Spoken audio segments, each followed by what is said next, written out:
Hey guys, Cash here with PICO Builders and Remodelers. We're in Mulvane, Kansas today, doing a little room addition. As you know, it's something we specialize in.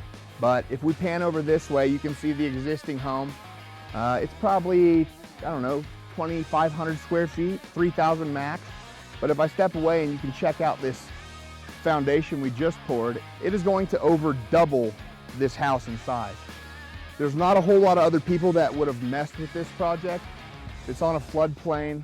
All this dirt back here, we had to bring in tons and tons of fill dirt just to get to this point.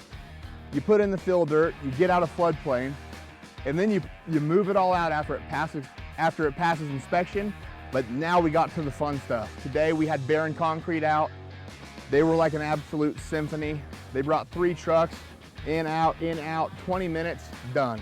Stay tuned, and as always, choose PICO Builders and Remodelers.